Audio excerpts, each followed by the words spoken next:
Lur, bahan pokoknya lur tas mulai ke pasar. Sing penting tuku lombok. Lombok sak kiprit ngene iki ya mbuh pira iki?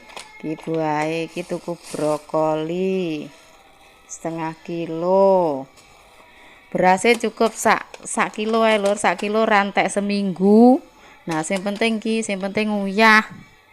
Nek kecap. Nah, ini passion fruit minum. Nah, ini drink spritzer. Nah, iki jajan-jajane si Meme iki jajane. Nah, iki jajan. Wis pokoke meriah iki jajane si Meme. Nah, iki jajan kabeh iki. Stick. Iki stick. Iki potato chip. Nah, iki corn. Nah, jagung. Iki stik jagung. Nah, jagung iki rasane BBQ jagung. Nah, iki stik. Iki Jacob iki ya cheese. Nah, niki iki sedap iki rasane gurih-gurih enak iki. Cikes. Nah, iki nggih ngumbah untu ben bening jajanku. Jajanku iki ya. Nah, iki jajanku wis. Aku jajanku iki wis trimo. Iki jajanku, iki jajane si Meme. Nah, iki ngene iki jalukane si Koko.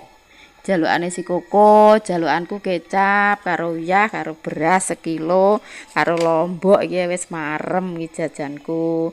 Lombok beras kecap.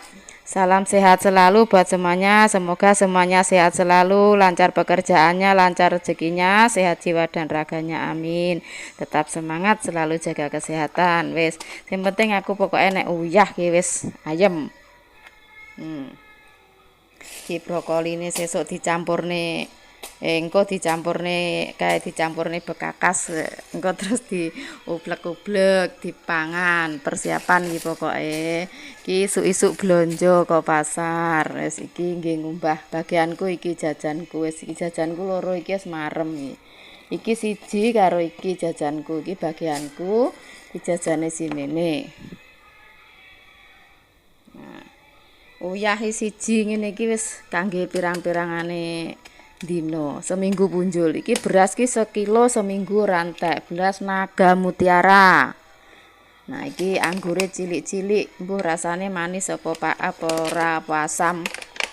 Wis iki tak simpane dulu lur gekmu aja nyumet geni ngono ning dapur ki engko acarane sedina ki engko pokoke nganti nutuk bengi.